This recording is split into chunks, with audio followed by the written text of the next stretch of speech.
Hola, ¿cómo están? Yo estoy muy contenta porque hoy vamos a estar hablando de startups. Sí, ha llegado el día, yo sé que todos ustedes lo estuvieron esperando porque hoy yo no voy a estar hablando de startups. Va a estar hablando una persona especial. Y no cualquier persona. Estoy hablando de Enzo Cavalier. Él es asociado en Reach Capital, firma de Venture Capital basada en San Francisco.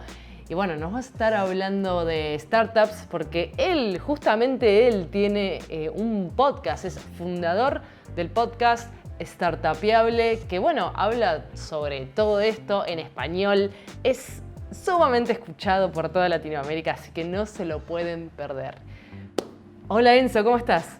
Hola Bárbara, ¿qué tal? Muy bien. Bueno, estamos muy contentos de que estés acá con nosotros para hacernos esta presentación hablando de startups y demás. Ya conté un poquito a ver quién eras vos, que tenés un podcast y demás, pero quisiera que antes de iniciar la presentación que tenés, que nos cuentes un poquito de qué es lo que haces y qué es lo que vas a estar hablando en resumen en esta charla. Súper. A ver, yo soy peruano, vengo trabajando los últimos 3 años, quizás un poquito más, en inversiones en startups. Empecé en Perú en un pequeño fondo ángel, luego pasé a México a trabajar en un fondo de venture capital más grande y finalmente me uní a un fondo de Silicon Valley que invierte en los sectores de educación tecnológica en Latinoamérica. Y eso es, bueno, por un lado, mi lado inversionista, por otro, empecé esta carrera, digamos, de creador de contenido hace un par de años con Startupiable, que empezó con un blog y hoy día es una plataforma de medios y educación acerca del mundo de startups y venture capital en español enfocado en Latinoamérica. Entonces, a través de este camino he conocido emprendedores, inversionistas, gente trabajando en el mundo de startups y tecnología y pues estoy convencido que es una gran oportunidad tanto para emprender, trabajar o simplemente aprender mucho. Sin duda que sí. Y bueno, ¿y hoy qué nos vas a estar hablando? Esta sesión va a ser una introducción al mundo de las startups. Creo que uno ve mucho, digamos, números de capital, de inversión, nombres, etcétera, en las noticias que salen acerca de las grandes startups de la región. Pero creo que hay mucho más que está pasando detrás para entender realmente de qué va este mundo de las startups y para contar a la gente por qué creo y por qué mucha gente talentosa está saltando a esta industria, porque creo que tiene muy buenas oportunidades de desarrollo profesional y económico para latinoamericanos. Sin duda, sin duda. Y prueba de ello es la cantidad de startups que están surgiendo, que están triunfando. Así que no quiero sacarte más tiempo de esta charla, así que por favor, todo tuyo. Buenísimo. Entonces empecemos. A ver, yo siempre me gusta empezar esta charla contando mi experiencia propia. Como les dije, yo soy peruano. La verdad es que Perú es todos sabemos, un país, digamos, más pequeño en relación a otros países como México, Brasil, Argentina, etcétera. Y cuando llego a México, digamos, yo siempre digo que llego a mediados de 2019 y bajo del avión y es como si hubiera viajado al futuro. Entonces, el sector, digamos, de startups, sobre todo liderado por el sector fintech, que más adelante vamos a explicar de qué va, estaba muy caliente en México y había muchas startups apareciendo.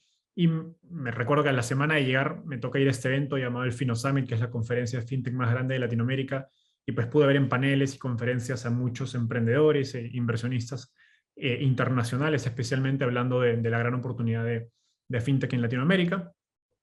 Eh, y eso me despertó mucho interés, ¿no? Y a la vez empezaban a pasar otras cosas que me empezaban a abrir la mente acerca de, oye, es un momento muy particular en la historia de Latinoamérica y una gran oportunidad para las startups. A la vez que pasaba esto en este evento que les comentaba, me enteraba de noticias de que grandes compañías de tecnología, sobre todo internacionales y de Estados Unidos, estaban abriendo oficinas en Latinoamérica. Algunas de ellas son Stripe, Netflix, Didi, obviamente hay otras más como Amazon, etcétera. Y finalmente, algo que me llamó mucho la atención es que México en particular se estaba convirtiendo como en el epicentro del ecosistema startup de Latinoamérica. Algunas razones, creo que idioma y cultura, digamos, es muy sencillo si eres un emprendedor o estás trabajando en tecnología en Perú, Chile, Argentina, Colombia, saltar a México es un paso muy natural y obviamente es probablemente el país hispanohablante más grande y a la vez estaba llegando mucha inversión de capital. Entonces, por esas tres razones, digamos, yo me empecé a dar cuenta, nuevamente, recién había llegado a México, que algo interesante estaba pasando en el ecosistema de startups de Latinoamérica. Y esto, pues 6 meses después de estar en México, llega el COVID y uno en un inicio pensaba, oye, pues el capital, las inversiones seguramente van a reducir porque pues no sabemos qué está pasando con el COVID, implica un alto riesgo, pero la verdad es que el sector de tecnología pues se vio muy, muy beneficiado por COVID. Todo lo que venía pasando desde 2019, 18, 17, únicamente se vio acelerado por el COVID. Entonces ahí en la diapositiva vemos un par de ejemplos muy claros. Uno es e-commerce. Mucha gente probablemente que nos está escuchando ya utilizaba e-commerce, seguro si es que son más digitales. Y con el COVID únicamente lo que pasó fue que su consumo de e-commerce creció 2, 3, 4, 5 veces. Y pues eso pasó a lo largo de toda la región. Creo que mucha gente empezó a utilizar e-commerce por primera vez en su vida, de algún modo obligados por el COVID. Una situación similar la experimentó la telemedicina o los servicios de salud, donde nuevamente si no querías ir al hospital, pues tenías que aprobar telemedicina o algún tipo de servicio de salud digital. Entonces, esto son dos ejemplos muy particulares, pero pasó en pagos, finanzas, en logística, en múltiples sectores que de pronto se vieron obligados a utilizar tecnología y en la gran mayoría de casos a utilizar servicios que eran provistos por startups nacidas en Latinoamérica. Entonces ahora profundicemos más en qué está pasando en el ecosistema startup de Latinoamérica. Primero, por todo lo que les expliqué antes, las startups ya no son el futuro. Ahí puse algunos recortes de noticias en medios digitales acerca de los grandes números de inversión que están llegando a la región en distintos sectores, en e-commerce, de carros usados como Kavak, en educación, en fintechs como Nubank, etc. Y bueno, y quizás uno de los protagonistas más grandes es SoftBank, que es un inversionista japonés con muchísimo, muchísimo dinero, que ha apostado de manera muy agresiva por Latinoamérica, porque ellos se dieron cuenta de que había industrias muy antiguas donde se venían haciendo las cosas de la misma manera durante décadas y se dieron cuenta que había una gran oportunidad de invertir en innovación a través de tecnología. Por lo mismo, pues son el presente. Acá hay unos datos de cómo la inversión en Venture Capital ha crecido de manera explosiva, aprovechando justamente las oportunidades que les estábamos mencionando. Y a ver, ¿por qué Latinoamérica es una gran oportunidad? Son cosas muy fundamentales. Si alguno de ustedes lee las noticias de economía o el periódico, siempre hablan de estos datos estadísticos acerca de cómo le va la economía, cómo está la población, demográfica, los demográficos, etc. Y la verdad es que Latinoamérica tiene datos muy alentadores en términos de adopción tecnológica.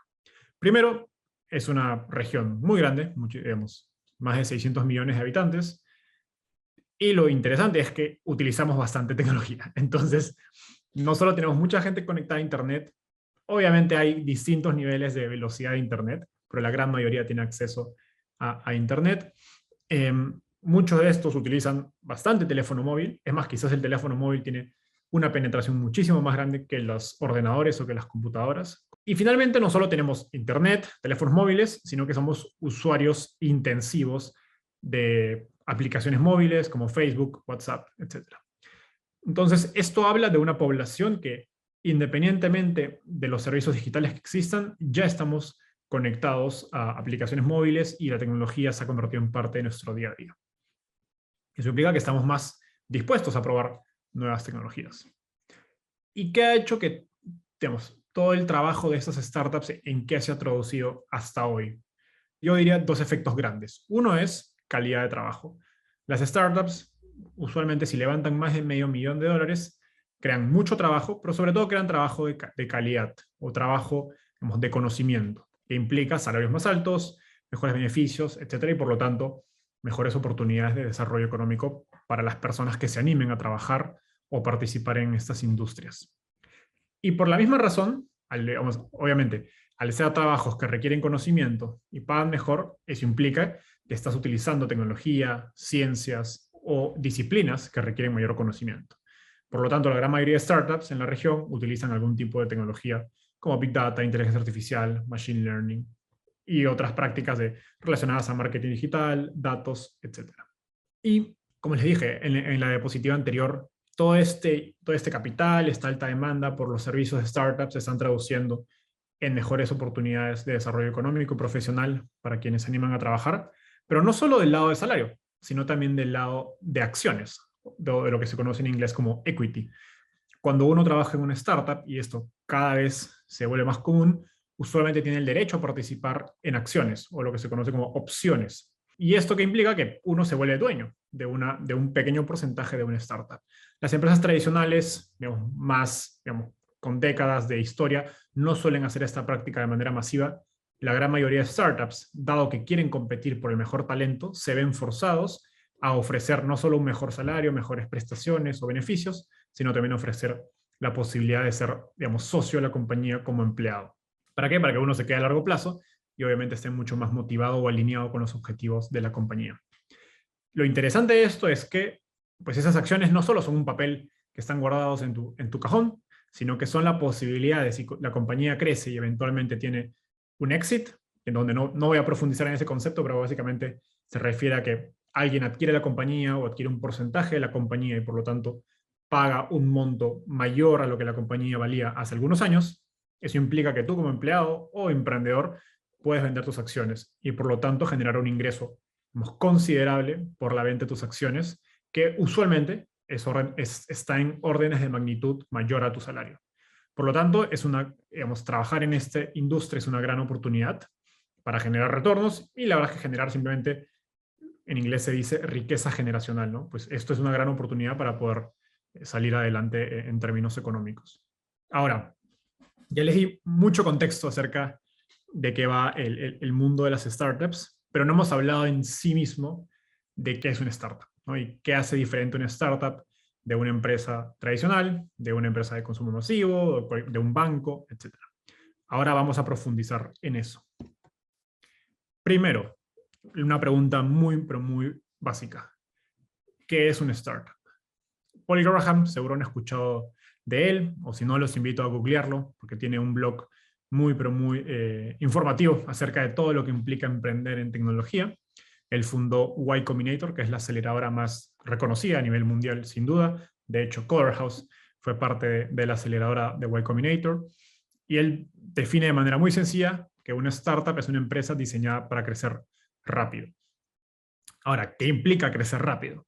Usualmente dos cosas. Uno es que atiendes un mercado grande, porque digamos, si tu producto es bueno y mucha gente lo demanda porque hay un mercado grande, eso implica que vas a poder crecer tus ventas o tu número de usuarios, cual sea la métrica importante que define el tamaño de tu empresa, de manera veloz. Pero no basta con poder, digamos, venderle a mucha gente, sino que puedas efectivamente venderles de una manera razonable. Y con razonable me refiero a que no requiera demasiado esfuerzo, demasiada inversión atender a más personas. ¿Qué usualmente te permite hacer eso? Utilizar tecnología. Y en las siguientes slides vamos a profundizar en qué implica estas características de una startup. Entonces, yo diría que hay 5 grandes características de una startup. Como les dije, la primera es atender a grandes mercados, utilizan modelos de negocios distintos, innovadores, y luego más, digamos, interno a la manera en que se gesta una startup es que tiene una mentalidad ambiciosa, abierta a los cambios, y eso usualmente define también la personalidad o el carácter de las personas que participan en una startup. Y luego, relacionado a tecnología, obviamente tienen un alto potencial de crecimiento y escalabilidad. Y finalmente, ese es el punto creo más importante, sobre todo para las personas que quieran pensar en eventualmente emprender una startup, es que requiere poca inversión en comparación a otros negocios. Y ahora vamos a explicar. Entonces, ¿qué es un mercado grande y desatendido? Creo que el sector financiero es el mejor ejemplo de ese.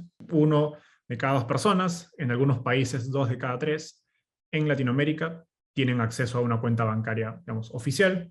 Es decir, hay un porcentaje muy alto de gente que no está accediendo a servicios financieros básicos. Si eso lo comparas con regiones como Europa o Estados Unidos, pues hay una diferencia importante. ¿Qué implica esto? Que tienes muchísima gente desatendida que sí necesita servicios financieros, que no los esté utilizando ahorita, no significa que necesariamente que no los necesite, sino que hay quizás los productos existentes no están ajustados a su estilo de vida, no tienen precios accesibles para esas personas, o de repente son muy difíciles de acceder porque hay que ir digamos, a una central bancaria o a una oficina bancaria, y si uno trabaja todo el día, pues está muy difícil de ir. Y en este punto es donde la tecnología te permite atender a mucho más gente y de algún modo incrementar el acceso de un producto a más mercado. Siguiente, hablamos de modelos de negocios innovadores. Acá pusimos algunos ejemplos. La verdad es que hay múltiples, alrededor de 10 o 12 modelos de negocios, digamos, en clasificación que utilizan las startups.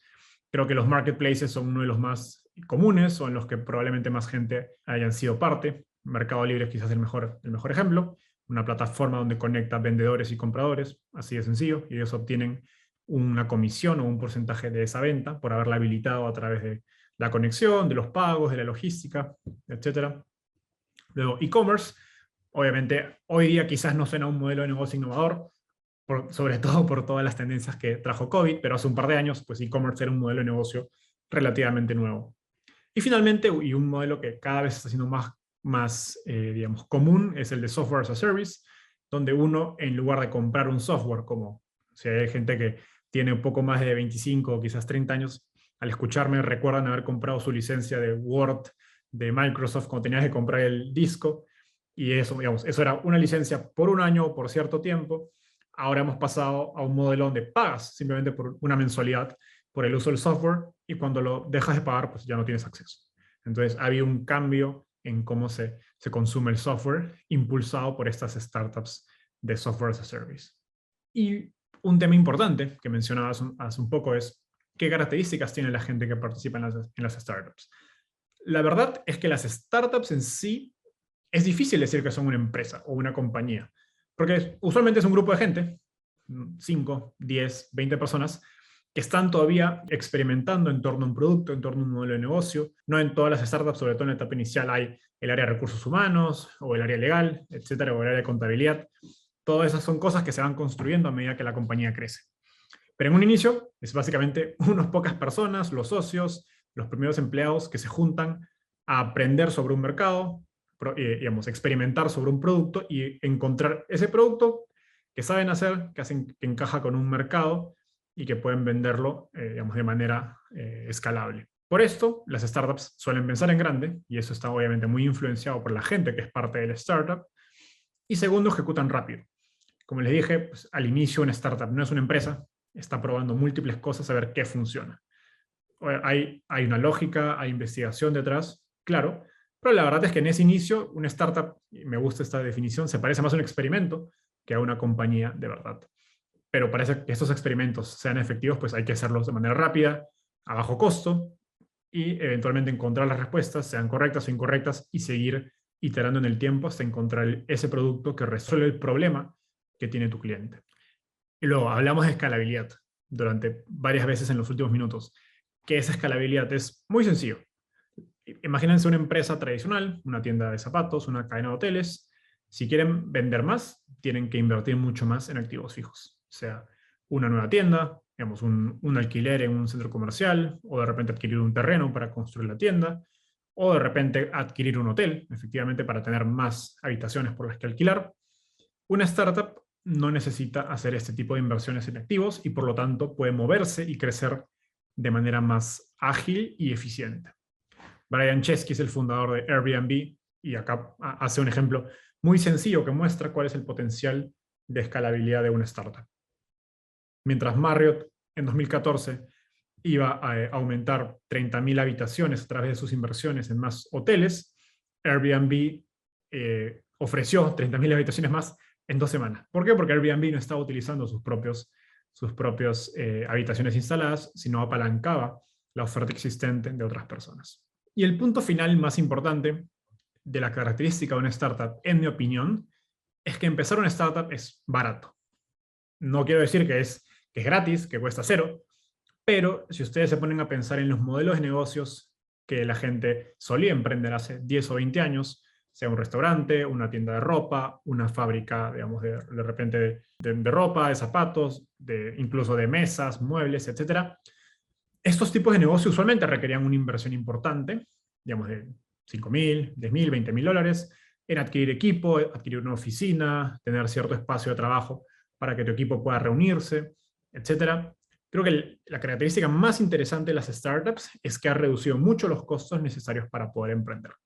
Y no solo los costos, sino los riesgos, porque uno va a tener que invertir a medida que va validando la necesidad del mercado. En cambio, si tú empiezas un restaurante, pues pones el restaurante en cierto distrito y la verdad es que es muy difícil tener data previa para saber si tu producto, en este caso comida, va a ser demandado. Por lo tanto, vas a invertir no sé, 10.000, 20.000 dólares y no vas a saber si realmente funciona. Vas a saberlo, no sé, 3, 6 meses después, cuando ya invertís el capital. En cambio, en las startups, y esto está influenciado por dos tendencias muy fuertes que han estado pasando en el mundo del software en los últimos años, que son el software en la nube, básicamente lo que les expliqué hace unos momentos, pagas únicamente por lo que vas a utilizar. Y segundo es el no-code software, que son plataformas o herramientas de software que te permiten construir más software sin necesidad de programar. Webflow, Shopify, Zapier, Tienda Nube, son algunos ejemplos de esas herramientas. Entonces, ambas tendencias han reducido el costo de utilizar software para empezar una compañía y también las barreras técnicas y de conocimiento. Por lo tanto, si quieres empezar una tienda de e-commerce o una empresa de software as a service, puedes combinar alguna de estas herramientas y por cientos de dólares, de repente algunos pocos miles de dólares, puedes tener un MVP, un producto mínimo viable, llevarlo a tu mercado, probar si hay realmente una demanda por él, y si no, reducir los gastos, cambiar, hacer algunas pequeñas variaciones y volver a llevarlo al mercado. Entonces, como ven, este, digamos, ciclo de feedback es mucho más rápido, menos costoso, a diferencia de lo que implicaba emprender una compañía o una empresa tradicional hace algunos años. Ahora, ¿qué sectores existen en el mundo startup? ¿Cuáles son las tendencias que está hot? ¿Dónde hay más gente emprendiendo? ¿Dónde hay más gente invirtiendo? El primero es, y es el más obvio, es fintech. Todos hemos escuchado acerca de fintech en las noticias, digamos, en la televisión, en la radio, digamos, en los portales de digitales, etc. Es el sector que quizás ha levantado más capital, no quizás, seguramente ha levantado más capital en los últimos años, y hay grandes compañías como Nubank, Clip, Mercado Pago, que se han expandido rápidamente y se han convertido, digamos, parte del día a día de mucha gente. Luego está logística, donde es un sector un poco gracioso porque nuestra vida depende mucho de este sector, pero aunque no lo vemos en el día a día. Rappi, Corner Shop quizás son ejemplos que sí vemos en el día a día, pero hay mucho logística, sobre todo en la parte de infraestructura o de B2B, donde cada vez que uno hace una orden de e-commerce, pues hay todos unos engranajes o unas etapas de procesos sucediendo detrás. Algunos ejemplos de compañías ahí son Chasqui, iVoy, Mensajeros Urbanos, Mercado Envíos, etcétera, que básicamente permiten que podamos comprar a través de e-commerce y nos lleguen los artículos a nuestras casas. Luego, y muy relacionado al sector anterior, está marketplaces y e-commerce. Sobre todo a partir de la pandemia, el retail, o digamos, las ventas en persona, en físico, han perdido mercado, por obvias razones, pues no podíamos ir a comprar a la tienda en físico. Y esto ha dado pie a que plataformas como Kavak, Mercado Libre, supermercados online como Justo, como Frubana, empiezan a agarrar mucho mercado y se conviertan en parte básicamente de nuestro consumo diario. A la vez empiezan a aparecer también marcas que reemplazan directamente a otros artículos que comprábamos en un centro comercial o en una tienda por departamentos como Luna y Ben & Frank. Finalmente, quizás el sector más hot de la región es PropTech. Como todos saben, pues, todos tenemos que vivir en alguna casa, en algún digamos, inmueble, y esto implica muchos negocios alrededor de la compra y venta de inmuebles, tanto la transacción, como el financiamiento, como la renta, y esto usualmente implica mucho dinero que se está transando. Y por lo tanto ha despertado interés de muchas startups que han levantado mucho capital para hacer distintos tipos de innovación y aplicar distintos tipos de tecnología a las operaciones de este segmento, desde ofrecerte seguros para que la renta sea menos, digamos, dolorosa, menos friccionada, hasta comprarte tu casa sin necesidad de que vayas al mercado o al periódico a publicar que estás vendiendo tu casa, etc. Finalmente, con toda esta información que les he dado, lo que yo quería era comunicarles por qué pienso que emprender y trabajar en una startup es una gran oportunidad. Entonces, ¿por qué deberían emprender hoy? Primero, creo que las necesidades y los mercados que necesitan tecnología están cada vez más validados. Hace 10 años, hace 5 años, pues no estaba claro si tecnología podía tener un rol importante en resolver problemas como la salud, como la educación, las finanzas, logística, etc. Hoy día no hay dudas. La oportunidad de apalancar tecnología para resolver esos problemas es muy clara. Segundo, como les expliqué, tanto por no code como en las tendencias de cloud software. Cada vez hay menos barreras de conocimiento y sobre todo de inversión. Entonces no necesitas ser millonario, no necesitas tener una cuenta de ahorros honorosa, con muchos ahorros, para poder lanzarte a emprender. Tercero, y eso es muy importante, es que el mundo remoto reduce las barreras de acceso. Cuando empecé esta charla, hablé del rol de México, cuando yo viajé de Perú a México para descubrir este ecosistema startup.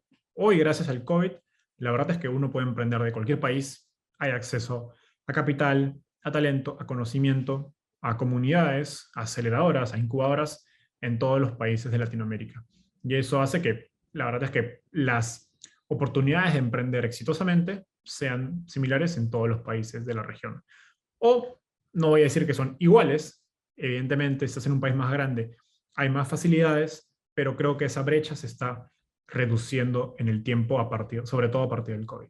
Y finalmente, más alternativas de financiamiento. Y Combinator es un ejemplo de una aceleradora que está invirtiendo activamente en Latinoamérica, pero cada vez hay más inversores internacionales, aceleradoras locales, etcétera, que están apostando por este tipo de compañías como vehículo de desarrollo.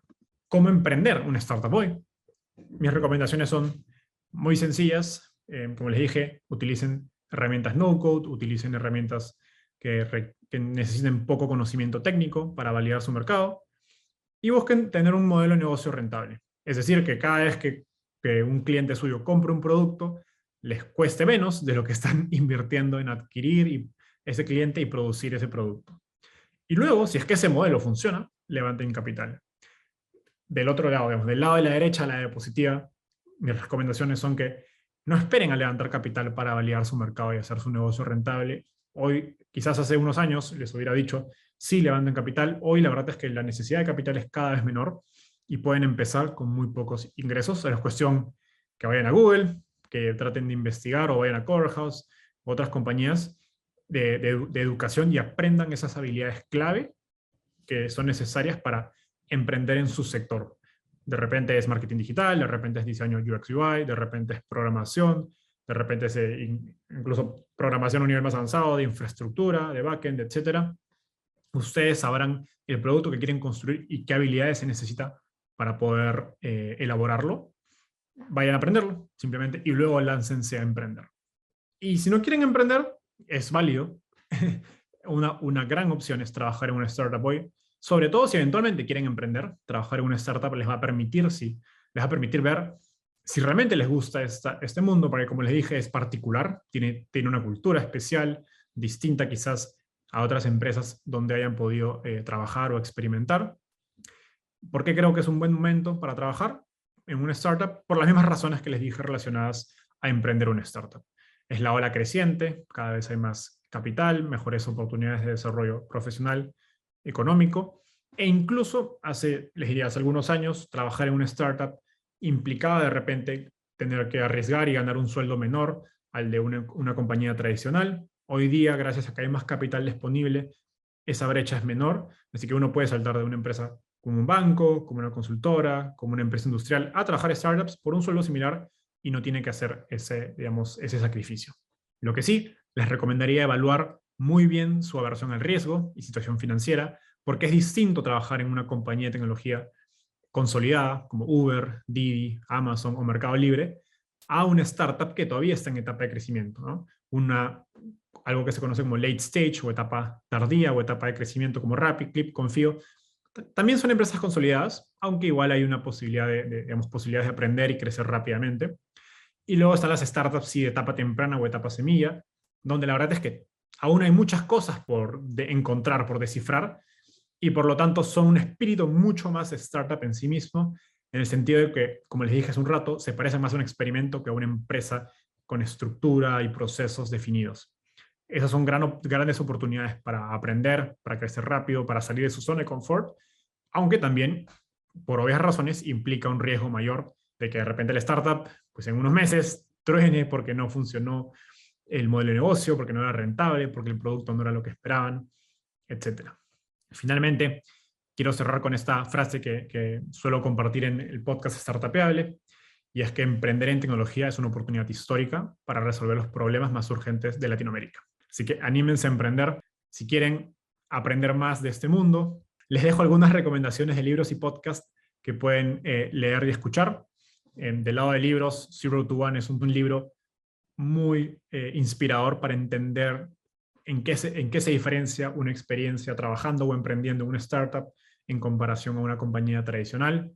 Viva Entrepreneur es un libro de un emprendedor americano que emprendió en Brasil y cuenta todas las dificultades que él experimentó emprendiendo en Latinoamérica durante los últimos 10 años aproximadamente. Si ya están emprendiendo y no saben cómo crecer, cómo contratar un equipo remoto, cómo hacer objetivos, cómo plantearse metas, The Great CEO Within es un libro que es gratuito, pueden googlearlo, es un Google Doc, y es un libro escrito por Matt Mockery, que es un coach de algunos de los mejores CEOs de Silicon Valley, y es un gran libro donde básicamente es un listado de las cosas que tienes que hacer para enfrentar cada reto que te vas a encontrar como CEO de una startup. Del lado de podcast, obviamente les recomiendo Startupeable, donde pueden aprender de algunos de los mejores emprendedores de Latinoamérica, desde Argentina y Chile hasta México. Y van a escuchar ahí cómo han ideado y empezado sus compañías, cómo las han escalado y cómo han levantado Venture Capital. Si quieren profundizar más en Silicon Valley, tanto del lado emprendedor como del lado inversionista, This Week in Startups y The 20 Minute VC son dos grandes podcasts que me han acompañado personalmente durante los últimos 3 años de carrera en este mundo. Así que con eso cerramos. Buenísimo, Enzo, buenísimo. Bueno, primero decirte que estuve escuchando y la verdad doy fe de lo que decís en relación a trabajar en una startup, cómo te educa, ¿no? Porque yo digo, está buenísimo trabajar en grandes empresas y la verdad es que uno tiene cierta comodidad, entre comillas, porque está todo bastante organizado, armadito, y es como que uno va, trabaja, se va, se olvida y listo, que tiene todas sus ventajas. Y en una startup hay que acostumbrarse al ritmo, hay que acostumbrarse a los MVPs, que no hay un solo MVP, sino que todo el tiempo se están creando MVPs y uno tiene que acostumbrarse al ritmo, a empezar un proyecto, terminarlo, por ahí darlo de baja rápido, confundirse, pero rápido. Entonces, yo creo que una persona, y lo digo por experiencia personal, una persona que trabaja en una startup está más que calificada para hacer después trabajar en cualquier lugar. Yo siento eso, así que estoy muy de acuerdo con lo que contabas recién, más allá de lo que estudies, que de vuelta, buenísimo que recomiendes los cursos de core, porque la verdad es que también lo pensamos en ese sentido, lo pensamos en el sentido de las personas que quieran emprender y que quieren trabajar en empresas tecnológicas, entonces están como muy apuntados a eso, así que les van a servir un montón. Pero más allá de eso, me están llegando mensajes, pero más allá de eso, trabajar en una startup la verdad que te educa un montón. Y te quería hacer algunas preguntas que dejaron nuestros usuarios en relación a esta charla, y tiene que ver, bueno, hay muchas coinciden, pero varias coinciden en este tema de las ideas para crear una startup.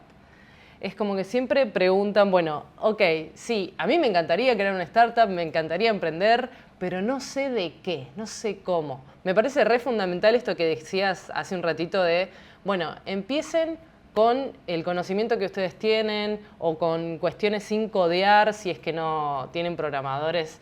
Eso es de gran ayuda. Pero, a ver, la gente busca, a ver, ¿de qué puedo hacer la startup? ¿Qué le dirías a esa gente? Qué buena pregunta. Creo que una de las preguntas que más me han hecho. A ver, yo creo que hay varias maneras de apuntar a esto. Una manera muy sencilla es sentarse a pensar en qué problemas enfrentas tú en tu día a día. Creo que es algo que se dice mucho, ¿no? De que, oye, que Chris, el fundador de CoderHouse, siempre cuenta que no encontraba un buen producto para aprender o un buen programa para aprender a programar, y eso lo animó a empezar CoderHouse. Entonces, resolver un problema tuyo usualmente es una buena manera de empezar, porque conoces el problema de verdad, eres tú el usuario, ¿no? Y tienes la motivación para trabajar. Ahora, no necesariamente es un problema que todo el mundo comparte, entonces tiene sus ventajas como también sus desventajas. Otra manera que yo recomiendo, y es relativamente sencilla, es investiguen qué está pasando fuera.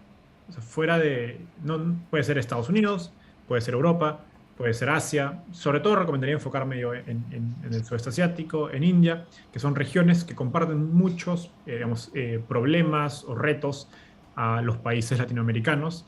Y ahí pueden encontrar modelos que los inspiren a decir, oye, este producto es interesante, este mercado es interesante, y encontrar algo que también les atraiga a ustedes, porque sí creo que es importante no solo la fuente de inspiración y el conocimiento y la profundidad que tienes acerca de tu idea de negocio, sino que efectivamente sea algo que te emocione. Puede ser la mejor idea del negocio del mundo, pero si la verdad no te gusta, no te motiva, pues va a estar difícil poder, digamos, incrementar tus probabilidades de éxito, porque eventualmente las cosas se van a poner difíciles y esa pasión por la idea de negocio va a ser algo que te va a empujar. Bien, me quedé pensando en esto que de vuelta, ¿no? De trabajar en una startup y porque lo dije en relación a entrar a otra empresa, pero también es verdad lo que decís, que está bueno trabajar en una startup para crear tu propia startup, porque el mundo, el ecosistema startup está lleno de gente que te quiere ayudar. Es como, yo por ejemplo soy una de las personas más antiguas acá en Coder y lo tenía muy cerca a Chris, nuestro CEO. Y la verdad es que yo aproveché al máximo eso porque idea que se me ocurría, idea que le preguntaba, y lo agarré de mentor, la verdad. Y creo que eso es súper importante porque es real que la cultura startupera es así. Es como que la gente te quiere ayudar. Así que, de vuelta, insisto en este punto. Lo insisto porque creo que sos la primera persona que lo mencionó y me quedé pensando y digo, tiene mucha razón en esto. Te voy a hacer otra pregunta que dejan acá, que dice, bueno, estabas hablando de los MVP y preguntan acá, ¿cómo medir el éxito del MVP? ¿Cómo sé cuándo abandonarlo o cuándo seguir insistiendo? A ver, el propósito del MVP, o sea, creo que el MVP hay para esto el libro probablemente más conocido, más, casi como la Biblia de los MVPs es Lean Startup, donde Sí. seguro se recuerdan en el colegio cuando estudiaron el método científico. Y la verdad es que Lean Startup no es nada más que el método científico que aprendiste en tu clase de química o de biología, aplicado al proceso de llevar una idea de negocio al mercado. Es literalmente, si te pones a pensar en los pasos, es formular una hipótesis, validarla, hacer research, etcétera. Son los mismos pasos del método científico aplicado a una idea de negocio. Entonces, a ver, el éxito del MVP depende por lo mismo de la hipótesis, ¿no? De qué es lo que estás queriendo validar. Entonces, usualmente cuando estás empezando un negocio, lo que quieres validar es que hay necesidad del mercado. Entonces, yo siempre me enfocaría en eso. Estás haciendo un producto mínimo viable, por lo tanto tienes que hacer, digamos, doble clic en la parte mínima. Entonces, no te puedes meter a hacer el producto ya más avanzado con todas las funcionalidades que quisieras, sino enfocarte en lo más mínimo. Y en base a eso, ver cuánto se valida tu mercado. Y ahí la pregunta es, ok, ¿qué métrica utilizo para validar mi mercado? Claro. Entonces, puede ser ventas, puede ser usuarios, puede ser conversiones. Y nuevamente, todo eso tiene que estar conectado digamos, a la configuración o el estilo de tu MVP. Voy a dar un ejemplo. Si quieres empezar de la manera más mínima posible, pues lo mejor ni siquiera es hacer un producto, es simplemente hacer una landing page. No, una landing page, hay múltiples plataformas, no code, una de ellas es Cart, que pero muy sencilla, creo que cualquier persona lo podría hacer. Te permite crear una landing page de una sola página donde pongas, digamos, un call to action, un título grande donde demuestres cuál es digamos, el propósito o la propuesta de valor de tu producto. De repente le pones una imagen o algún diseño que muestre físicamente de qué va tu producto. Y finalmente un formulario de inscripción para que la gente que esté interesada se registre a digamos, haga esta muestra de interés por tu producto. Si tú dices, ok, no sé, en ese sector donde estoy, que de repente es educación, la verdad es que las ratios de conversión son de 10%, promedio, digamos, en todas las compañías que ofrecen educación online, y de pronto el tuyo tuvo 50 porque estás haciendo educación sobre un tema que la verdad es que no hay mucha competencia, que crees que debería haber más oferta de servicios, y efectivamente haces ese experimento y tu ratio de conversión es más de 50% o de 50%, pues a lo mejor estás en algo muy interesante.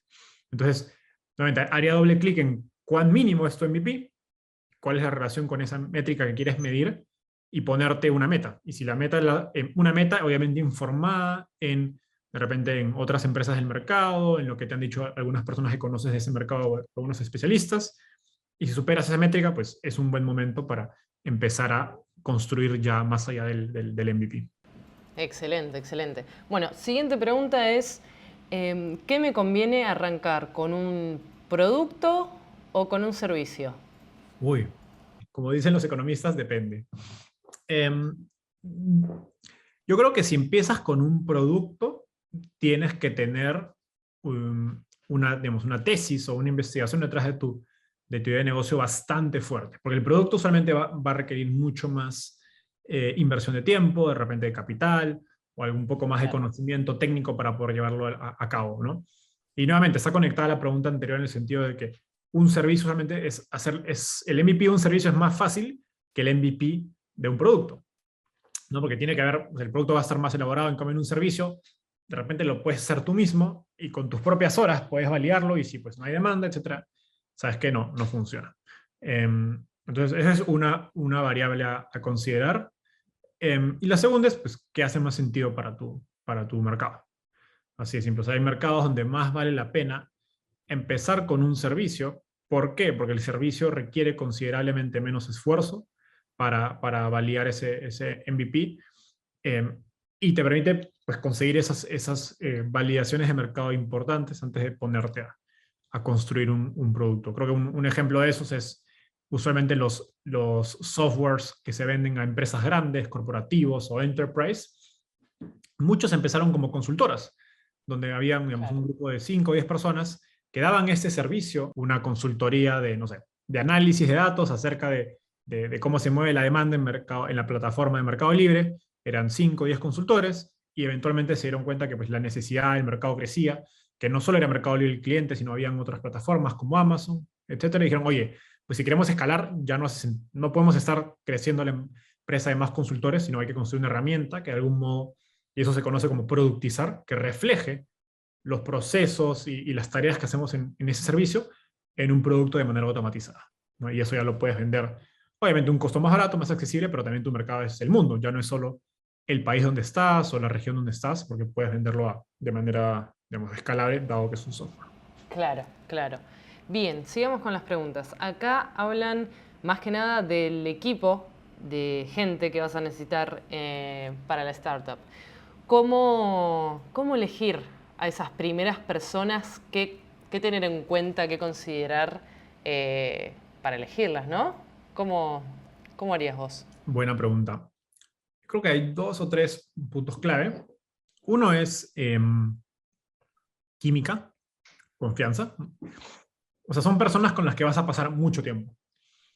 Entonces, si te llevas mal, pues el clima laboral de tu compañía, la verdad es que va a estar bastante complejo.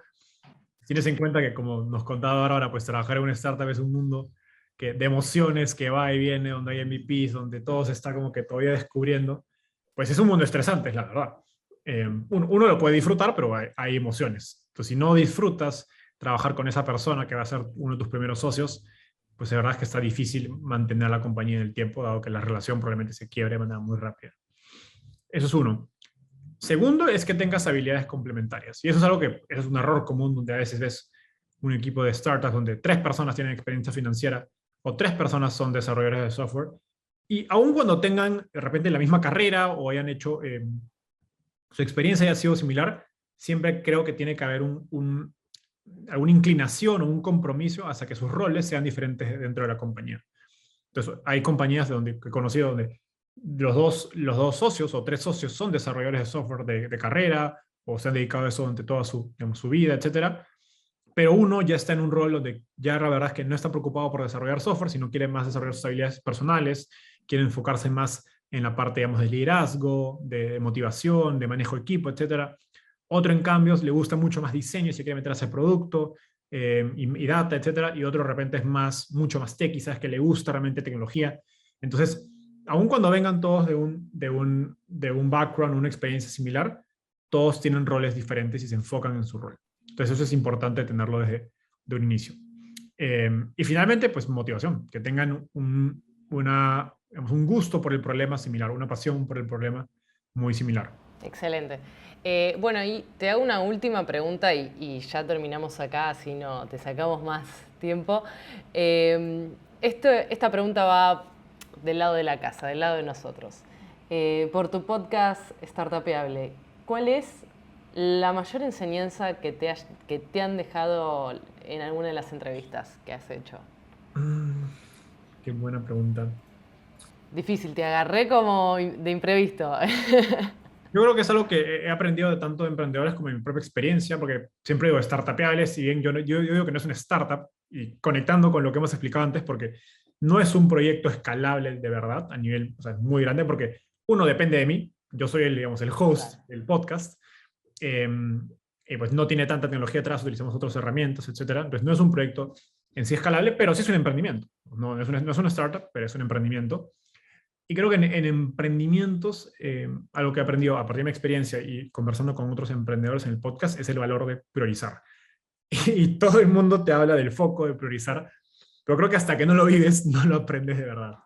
Entonces, digamos, creo que si Startupeable ha crecido y hoy es una comunidad grande es porque nos hemos enfocado en dos, tres cosas, pero obviamente detrás uno no ve todas las ideas que yo he tenido en algún momento y he tratado de hacerlas y empezaba un lunes a desarrollar esa idea y el viernes ya la había desechado. Y la verdad es que uno pierde tiempo en eso, ¿no? Y cuando no tienes esa experiencia y crees que puedes hacer todo, pues terminas gastando mucho tiempo. No solo tiempo, sino esfuerzo, digamos, energía en ideas que al final no tiene sentido invertirle mucho esfuerzo y tiempo. Siempre digo, no digo que no las hagas en el futuro eventualmente, pero sí tienes que priorizar una, dos, tres cosas que son importantes para tu negocio y enfocarte en esas. Y hay varios momentos en que de repente te aburres y que quieres hacer algo diferente, pero tienes que seguir invirtiéndole a ese uno, dos, digamos, tres, que pueden ser productos o estrategias que funcionan y que son claves para tu empresa. Hermoso, Enzo. Me encantó todo. Te agradezco un montón toda la información, toda la sabiduría que has traído acá a nosotros. Y por supuesto, siempre bienvenido. Cuando quieras volver, nosotros encantados. Gracias, Bárbara. Ha sido un gustazo. Bueno, ¿algo más que quieras agregar, que no te haya preguntado, que ¿No? quieras Solo los cerrar? animaría a escuchar el podcast y ya está. Perfecto, entonces lo vamos a dejar acá abajo en la caja de descripción, el podcast Startupeable. También pueden escuchar el de Coverhouse y ver nuestros cursos, como comentó Enzo, que les van a ayudar un montón a la hora de crear su propia startup. De vuelta, Enzo, mil gracias. Bye, gracias. Y a ustedes los veo la próxima. Chau.